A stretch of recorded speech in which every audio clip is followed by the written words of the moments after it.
جی بسم اللہ الرحمن الرحیم، السلام علیکم۔ امید ہے آپ لوگ خیریت سے ہوں گے۔ ہمارے آج کے ولاگ کے بہت سے موضوعات ہیں، خبریں ہیں بہت۔ ہم بات کریں گے کہ جنرل فیض جو ہیں ان کے حوالے سے بہت سنجیدہ خبریں آ رہی ہیں، اور وہ کیا ہیں۔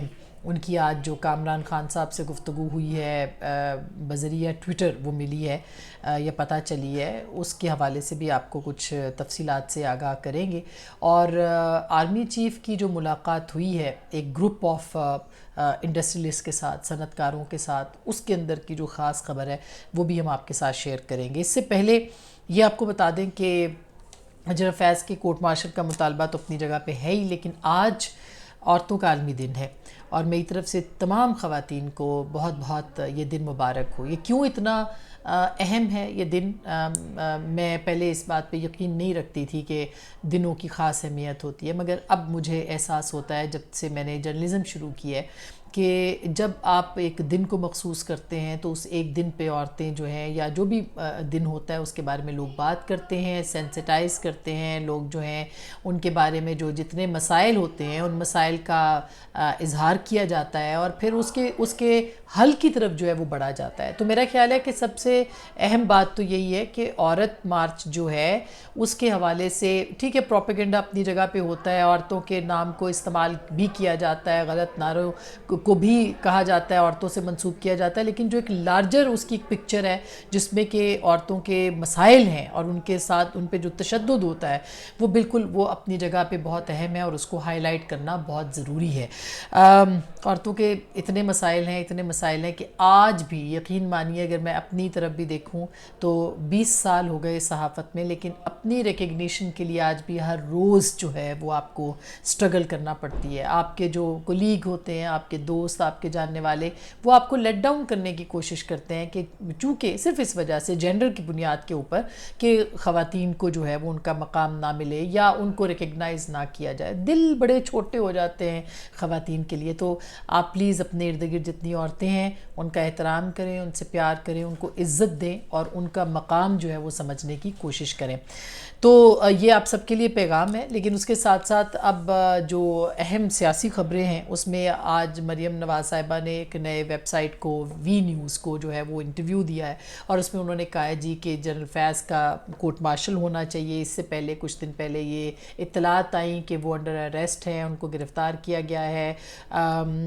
یہ ایک ظاہر ہے کہ یہ افواہیں ہیں، لیکن ہماری اطلاعات ہیں کہ ان کے خلاف جو ان کے اپنے ادارے کی انکوائریاں ہیں ان کا آغاز ہو چکا ہے۔ کچھ دن پہلے بھی میں نے آپ کو اپنے ویلاگ پہ یہ بات بتائی تھی، یہ خبر سنائی تھی کہ وہ ان کا آغاز ہوا ہے، لیکن کورٹ مارشل کا بہت لمبا پروسیس ہوتا ہے، بہت وہ ادارہ کرے گا نہیں کرے گا، اور کرنا چاہیے کہ نہیں۔ اتنا ہم آپ کو ضرور بتا سکتے ہیں کہ افغانستان کا جو ابھی دورہ تھا، جس میں وزیر دفاع بھی تھے، ڈی جی ISI بھی تھے، اس کے بعد سے جو کچھ وہاں کی جو اطلاعات تھیں، جو ایگریمنٹس وغیرہ، تو اس کے بعد سے یہ خبریں جو ہیں وہ بہت زیادہ سرکولیٹ ہونا شروع ہوئی ہیں۔ آرمی چیف نے بھی بات کی ہے، لیکن اس سے پہلے آج جو مارچ تھا وہ بھی لاہور میں ہوا، اور ایک ریلی بھی جو تھی وہ نکال لی گئی تحریک انصاف کی طرف سے۔ انتظامیہ کا موقف یہ ہے کہ خواتین کا مارچ تھا، اس مارچ کو بنیاد بنا کے اسی روٹ کے اوپر ریلی کا اعلان کیا گیا، جبکہ تحریک انصاف یہ کہتی ہے کہ ان کو روکا گیا۔ بہرحال یہ افسوسناک ہے، جو واٹر کینن کا استعمال کیا گیا یا کیمرہ کے دکھانے پہ پابندی عائد کر دی گئی۔ دوسری جانب، اور یہ قابل مذمت بھی ہے، کیونکہ ہم ایک ورکنگ ایک جمہوریت کا نام اگر لیتے ہیں تو ہم جمہوریت میں ہیں، اور ہمیں ان ساری چیزوں کو دیکھنا چاہیے، اس کو ڈیل کرنا چاہیے، اس کو ہینڈل کرنا چاہیے، بالکل اسی طرح جس طرح سے آج جو خواتین کا مارچ تھا اس پہ 2 ریلیز تھیں، تو اس انتظامیہ جو ہے اسلام آباد کی وہ بوکھلا گئی، اور آپ نے دیکھا کہ خود عورتوں کے اوپر ہی تشدد کرنا شروع کیا۔ کچھ ہمارے وہاں جو عورت مارچ کے شرکاء تھے انہوں نے بھی میڈیا کے اوپر تشدد کیا، خود ہمارے کیمرہ مین دانش کے اوپر تشدد ہوا، اور بہت سارے لوگوں پہ، شرکاء نے بھی جو کہ پارٹیسپینٹس تھے، جس میں کہا جا رہا ہے کہ خواجہ سرا بھی تھے، انہوں نے تشدد کیا۔ لیکن ہو جاتا ہے اس طرح کے معاملات میں، انتظامیہ کو جو ہے یہ قابل مذمت ہے، یہ بات بھی نہیں ہونا چاہیے تھا، لیکن انتظامیہ اوورآل جو ہے وہ ناکام ہوئی ہے۔ اسلام آباد کی انتظامیہ، اور ان کو ڈیل کرنا نہیں آیا. یہ جو سچویشن بن گئی تھی یا جو بھی تھی، روکا گیا جس طرح سے. ہم 4 سال پچھلے حکومت کے دیکھتے رہے کہ اس میں عورتوں کے مارچ کو روکا گیا. عورتیں کیا کرتی ہیں؟ وہ آتی ہیں، وہ اپنا احتجاج کرتی ہیں، اپنے مطالبات پیش کرتی ہیں اور گھر چلی جاتی ہیں. کیوں ان کو روکا جاتا ہے؟ کیا ایک دن بھی جو ہے وہ عورتوں کی آواز سننے سے آپ گھبرا رہے ہیں؟ تو اچھی بات یہ ہے کہ اس کے اوپر اب ایکشن لیا جا رہا ہے. انکوائری بٹھائی ہے. ابھی وزیر داخلہ نے ہمارے پروگرام میں کہا ہے کہ معطل کر دیے گئے ہیں 3 اہلکار، لیکن صرف بات یہاں تک نہیں جائے گی. اس کا تدارک کرنا چاہیے اور جو پولیس انتظامیہ ہے اس کو پوچھنا چاہیے کہ آپ نے اس طرح سے کیوں کیا ہے. اور اس کے ساتھ ساتھ جو شرکاء تھے عورت مارچ کے، ان کو بھی جو ہے وہ ضرور اس پہ دیکھنا چاہیے کہ یہ نہیں ہونا چاہیے تھا. اینی ویز، اب جو کل آرمی چیف نے ملاقات کی ہے جو انڈسٹریلسٹ کے ساتھ، اور جو خبر آئی ہے وہ بڑی اہم ہے، کیونکہ اس پہ بہت اہم باتیں کی ہیں آرمی چیف نے. اور انہوں نے یہ کہا ہے، پہلی بات تو یہ کہ پہلے جو آرمی چیف تھے جنرل باجوہ، وہ گھنٹوں گھنٹوں لے کے بیٹھتے تھے اور ایک پیرلل گورنمنٹ چل رہی تھی. وہ بلاتے تھے لوگوں کو، وہ پیغام رسانی کرتے تھے ان کو. وہ اگر وزیر خزانہ سے خوش نہیں ہے تو ان کے اوپر جو ہے وہ اعتراض کرتے تھے. ان کو ہٹانے کی خبر تک جو تھی وہ آرمی چیف سے ملاقات کی، اور ایک گروپ آف جرنلسٹ جو تھا ان سے ملاقات، ایک سینئر اینکرز کے گروپ میں انہوں نے کہا کہ جی اسد عمر صاحب کو جو ہے وہ ہٹانا چاہیے، وہ کام نہیں کر رہے. اس طرح کی خبریں آئیں اور وہاں سے خبریں جو ہے وہ جنریٹ ہوتی تھی. تو یہ کوئی اچھی بات نہیں ہے. لیکن ایک فرق یہ ضرور پڑا جو ہمیں پتہ چلا ہے کہ خود صنعت کار یہ چاہتے تھے کہ آرمی چیف سے ملاقات کریں. تو بہرحال یہ ملاقات ہوئی ہے.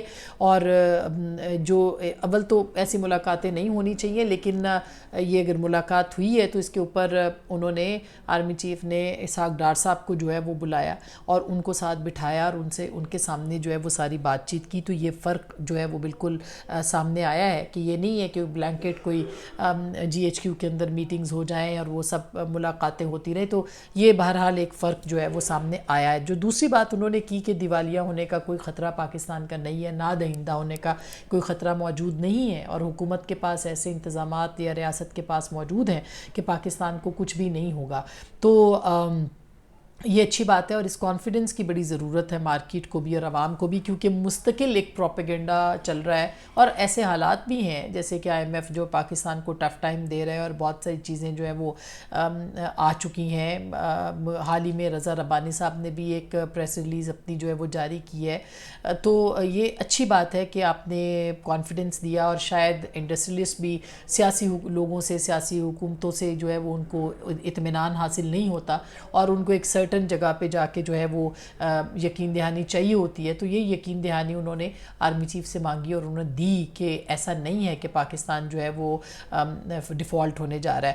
تو یہ ایک اچھی خبر ہے. لیکن اس کے ساتھ ساتھ بری خبر عمران خان صاحب کے لیے بھی ہے کہ اسی موقع کے اوپر آرمی چیف نے کہا کہ وہ ملاقات نہیں کرنا چاہتے کسی بھی طور پہ، کیونکہ ان کا یہ کام نہیں ہے اور سیاسی لوگوں کو ہی، سیاستدانوں کو ہی آپس میں بیٹھنا ہوگا.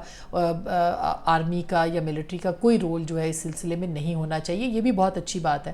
اب دیکھنا یہی ہے، آج جو ہم نے گفتگو کی ہے وزیر داخلہ سے، ان میں رانا ثناء اللہ صاحب نے اس کو جو ہے وہ رول آؤٹ نہیں کیا اور حکومت تیار نظر آتی ہے عمران خان صاحب سے بات کرنے کو. لیکن اس کے ساتھ ساتھ عمران خان صاحب کے ٹرائل بھی ہیں. کل عمران خان صاحب جو ہیں وہ یہاں پہ آئیں گے اسلام آباد میں، اور اسلام آباد اگر نہیں بھی آتے تو ان کی گرفتاری کی خبریں ہیں. اور ان کو جو آج حکم نامہ اسلام آباد ہائی کورٹ نے جاری کیا ہے، جو کہ ان کی منسوخی کے حوالے سے تھا، PTI اس کے لیے گئی تھی کہ ان کی گرفتاری کی جو منسوخی ہے، وارنٹ گرفتاری، اس کو منسوخ کیا جائے. اس میں انہوں نے لکھا ہے، اس پوری تفصیلات انہوں نے بتائی ہیں کہ اس تاریخ کو آپ کو عدالت نے ٹرائل کے لیے بلایا، اس تاریخ کو بلایا، اس تاریخ کو بلایا، لیکن آپ نہیں آئے.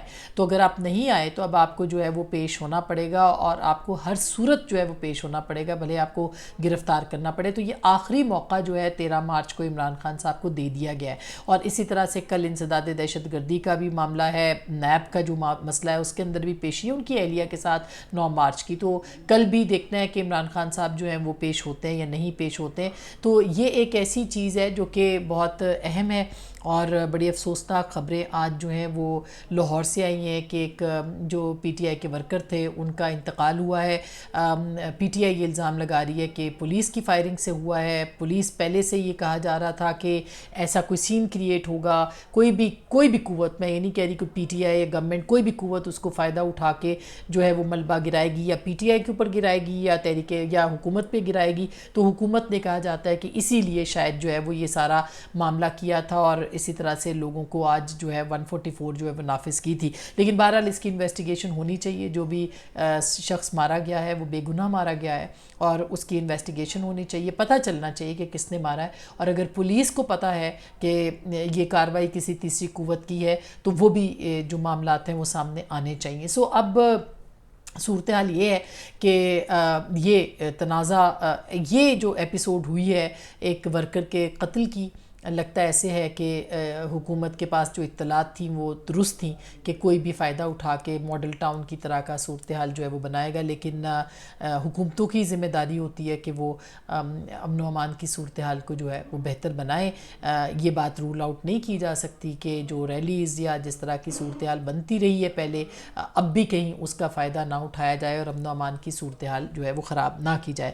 تو اب دیکھنا یہی ہے کہ عمران خان صاحب جو ہیں ان کا پہلے ٹرائل ہوگا اور گرفتاری ہوگی، جیسا کہ رانا صاحب نے ہمارے پروگرام پہ کہا ہے، یا پھر یہ ہے کہ وہ ٹرائل کے لیے خود کو اویلیبل کریں گے۔ ابھی تک تو وہ اپنے آپ کو اویلیبل نہیں کر رہے، اور کل بہت اہم سماعت بھی ہے اس سلسلے میں، دیکھتے ہیں کہ معاملات آگے کہاں بڑھتے ہیں۔ اب تک کے لیے اتنا ہی ہے، اپنا بہت خیال رکھیے گا، اللہ نگہبان۔